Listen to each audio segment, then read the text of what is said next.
brother, happy returns. It's been a while now. I bet you thought that I was dead, but I'm still here. Nothing's changed. Nothing's changed.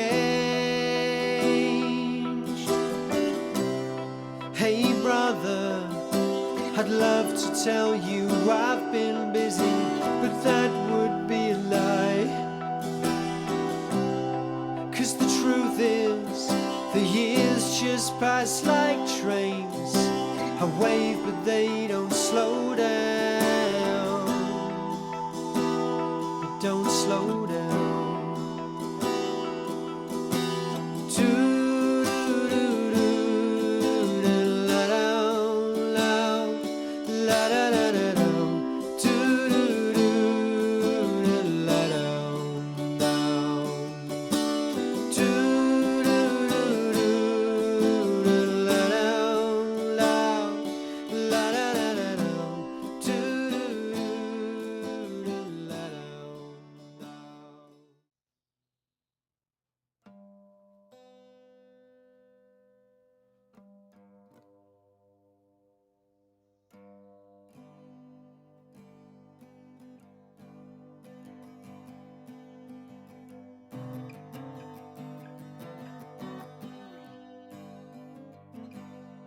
Hello, how are you?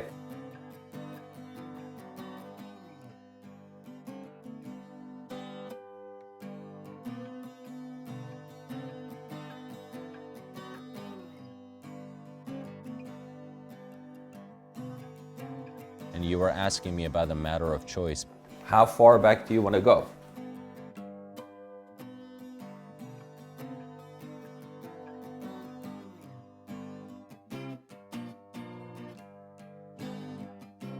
Well, I don't remember much from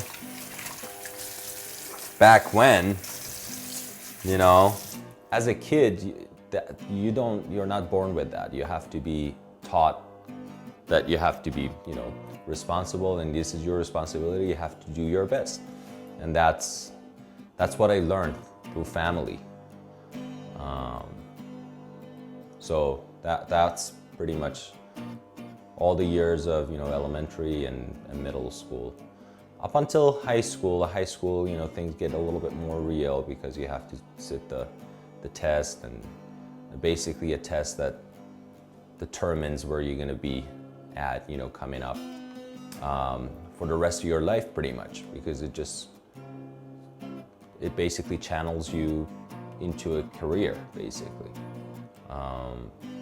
which is a lot of pressure for a kid who's just graduating high school to go through that, because you're just over day or overnight, you have to basically figure out what are you gonna do. It's basically at that point that everything is churned down into that moment. And then based off of that, your performance on that day, you basically go into school, which happened to me too, just like anybody else that was in my position back in Iran at that point. But again, you know, we always shot for the best. Music was really from the very early age. And I think a big part of it is that because I went to kindergarten and, you know, preschool during the Iran-Iraq War. And, you know, it was a very, very close community. The society was very, very stressed out because of the war. And it was very, very hard. And, you know, the hardliner people, you know, strata of the community that was in charge was really harsh on, you know, any kind of art, especially music. And, you know, it was kind of forbidden, so to say.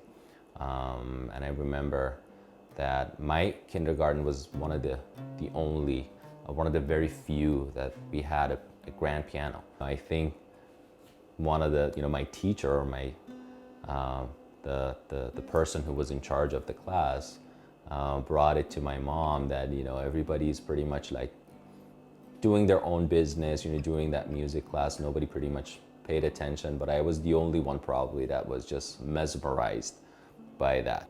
Photography kind of came later. Maybe because I didn't have a camera. Well, I think I got my first camera. It was a Zenith, a Russian-made camera, completely analog, 35 millimeter, negative that we used to get, and take it to the store, and they used to basically develop it. But that was my first camera, and I was just basically doing like nature.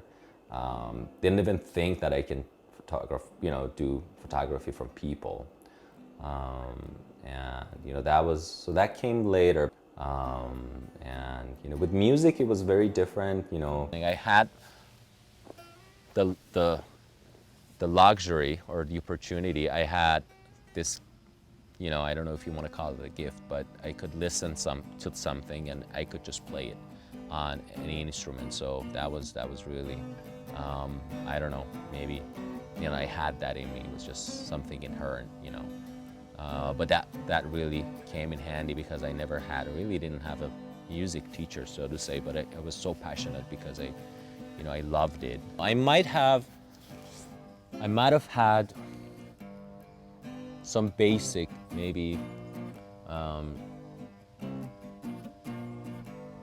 some music theory, so to say, as far as the notes and what the basics are, and the keys and the time signatures and the rhythm and the melody and all that stuff. My parents really knew that I was interested. So my father actually had a friend. He used to teach at the technical high school that was exclusively for music, and he came just as a favor to my dad. He came maybe 5 or 6 sessions, and we had like 5-6 hour sessions, doing some, basic music training, and that was pretty much it. That was it. I picked up the guitar the first or second year of dental school in Iran, which is 1998, 1999. That's when I picked up my first guitar. And, I learned some of the chords and, just the basics from a friend of mine, Masood. He taught me. He used to play the guitar, so he kind of kick-started that. But then I had a classical guitar, a nylon acoustic guitar, and I switched to an electric because I thought I need something louder, So that was pretty much how it happened. But no teacher basically. I self-taught basically, just like photography, same thing. Self-taught. I taught myself, just reading online stuff, and just going with my gutsy feeling. That's it.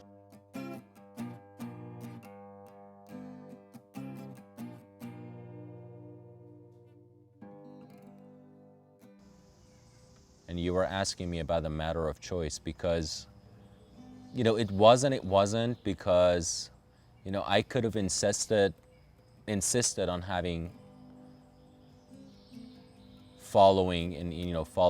pursuing my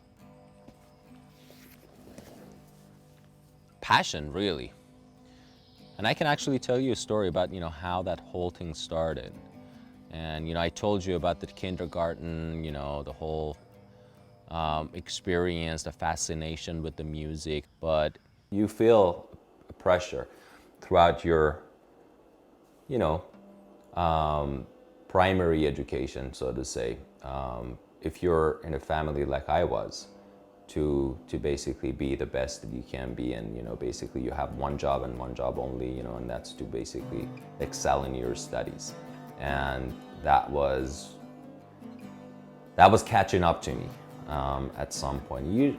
I think it was right around maybe high school, like around the time that I was very, very close to the finish line, which is that entrance exam that you just said.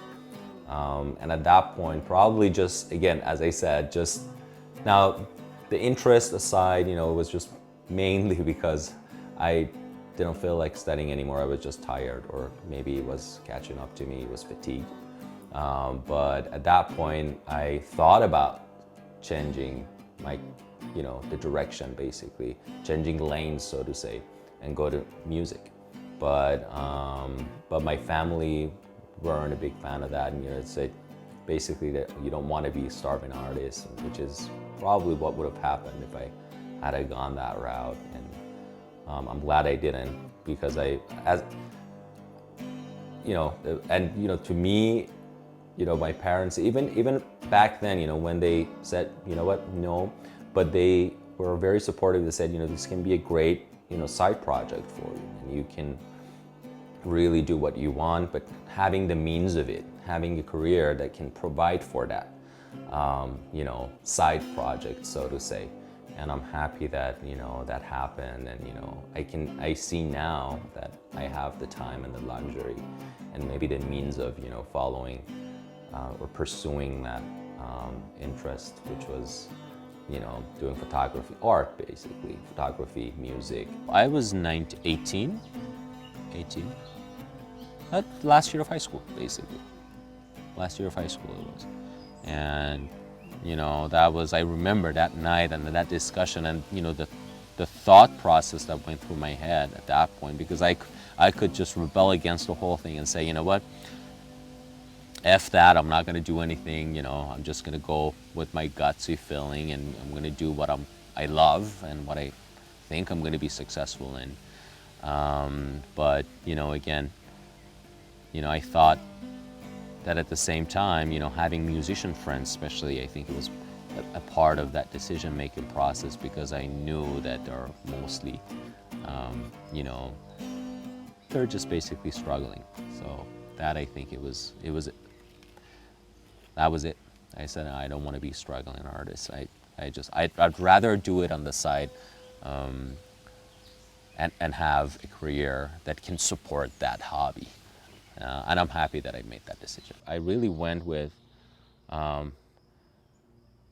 really not with my guts, but I knew logically it was the best decision to make and the best choice to make. So I continued.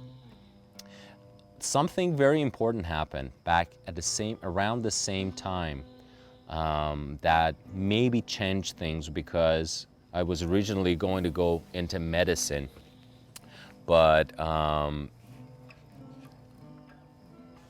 it didn't happen so. And in a way, now in retrospect, I'm happy that I didn't go into medicine.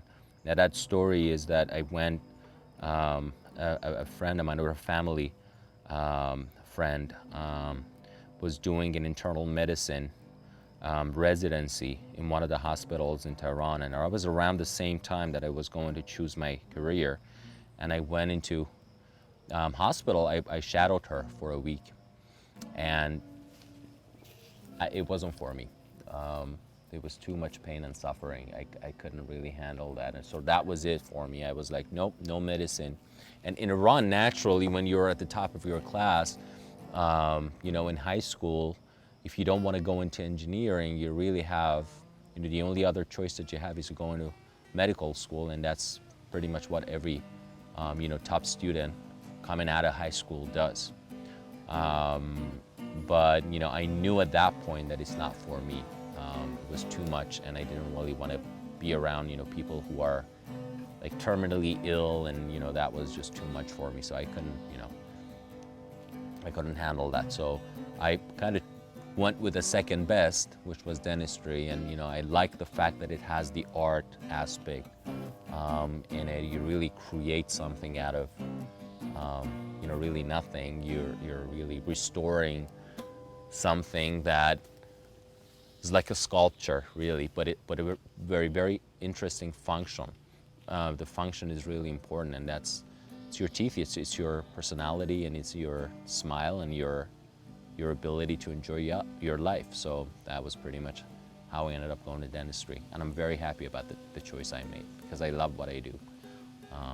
And, you know, so that's how I ended up going into dentistry. But again, you know, that is giving me the venue, it's giving me the opportunity to really pursue what I'm really passionate about, which is, you know, art, music in particular, and photography, and, you know, to a lesser extent, cinema. But again, you know, that was really the defining moment.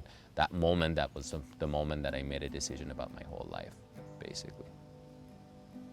I did have the dilemma, especially that during high school, like, I got introduced to a whole new world of, you know, music out there. I remember maybe I was like first year of high school or second year. I think I was a junior. I wasn't a junior. I was a sophomore probably. When I got I remember my friend used to listen to a lot of, you know, different bands. You know, I remember when I got Dark Side of the Moon, and that really did it for me. That was like, this is amazing. I was amazed like how music I was amazed by the fact that it was a 15-minute piece of music and talking about, you know, life in just that concentrated, very powerful and very beautiful way. And that was amazing to me. And I wanted to do that right off the bat. And then I got, you know, introduced to all different sorts of, you know, genres of music and, you know, classical, you name it. And, you know, as a composer, as somebody who used to play, you know, a couple of instruments, you know, probably put some songs together, put some notes together, some noise, I want to call it. That was really a defining moment for me. So I had that experience coming up to like the end of high school, and I was really, at that point, I was like, this is it, I want to do music. But again, as I told you, it was just about, you know, being able to support myself financially and you know, doing something that I probably was a second on the list, but also provided for me to do, you know, my passion on the side. And, you know, I'm very happy about that. And it was a very good decision. I'm very grateful and I'm thankful to my family who helped me, you know, going that route.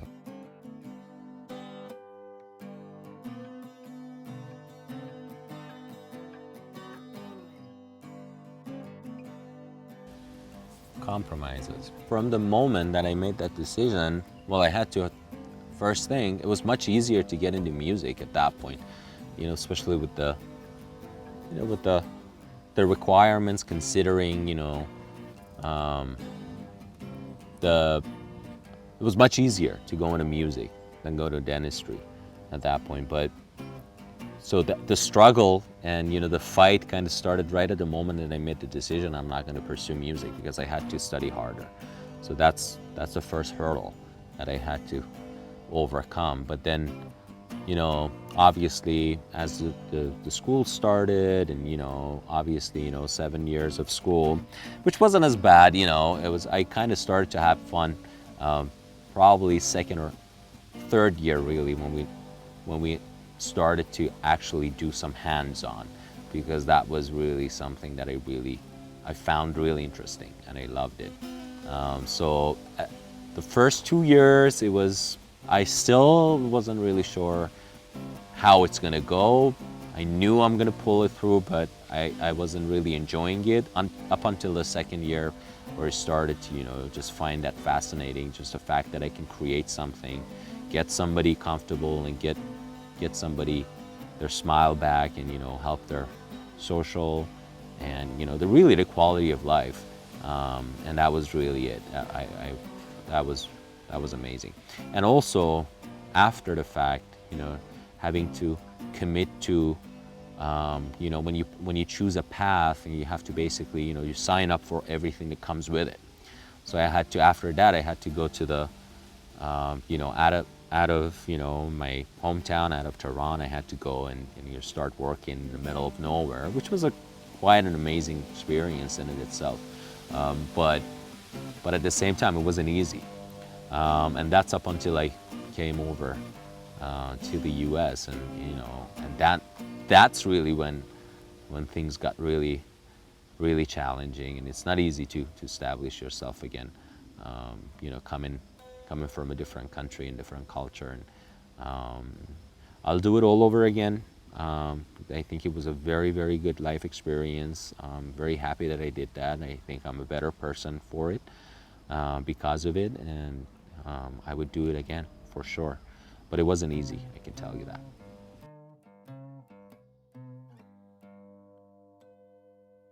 In 2007, I think, and this is when I used to work at a tea house and a restaurant, and I had a frequent customer used to come, and he used to go to school in Boulder, Colorado. I told him that you know, the whole story was like, why am I here? What happened? What happened that I ended up, you know, waiting tables here? You know, I was like, up until 2 years before that, I used to see patients on a daily basis, and now I was just serving coffee. So, so that he posed that question, and he said, like, are you happy? And you're talking about regret. And I gave a completely different answer back then, because I told him that, you know, if I had all the money and all the time, so no constraints as far as, you know, no starvation, everything is provided for, you just show up and you do what you love. And back then I told him that, you know, I really wanted to have a studio and I wanted to make my music. That what made me happy. And he said, well, you're working here to, you know, you're saving up for that, right? I said, no, I'm going to dental school. So he was blown away by the fact that I wanted to do something completely different. And I was just struggling to do something completely opposite, maybe opposite to what my passion was. But now, if you ask me now, I would give you a completely different answer. By the way, back then it made me wonder, you know, because he was like, you know, especially Boulder, Colorado, I mean, everybody's like, you know, into, they're very, very spiritual.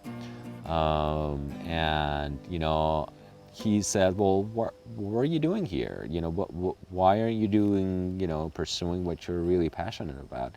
And it made me really wonder. But again, you know, even today, I still believe that, you know, I made the right decision. I really like what I do. And again, as I said, I would do it all over again, no regrets whatsoever. And I would do it all over again, just the way I did it. So no regrets there. If you were asking about luck and whether or not that played a role, hell yeah, it did. It did. Now the reason that we're here is all based off luck. The reason that there is life is all because of that, you know, slightest, that random incident that sparked the whole thing.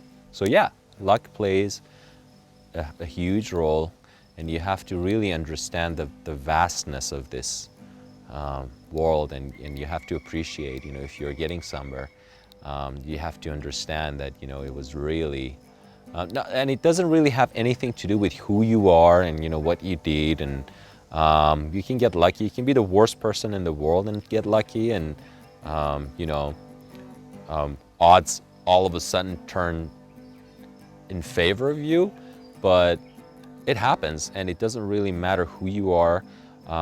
If you're lucky, you're lucky. You're not lucky all the time. You have to learn that, one of the first things. But absolutely, it's one of the fundamentals of life, for sure. So luck was definitely a big part of the success, if you want to call it success. But at the same time, you can't just leave everything to luck. But about seriousness, you have to be able to, you know, kind of, you know, come out of that seriousness a little bit, because otherwise, you know, there are so many different things that in the world going around, you know, around you and beyond what's going on in your surrounding that can really get to you. So, you know, it's good to be serious, especially when it comes to what you're doing as far as your professionalism. But other than that, it's pretty much, you know, there's nothing serious. You shouldn't be serious, really. It's just life. It's just life.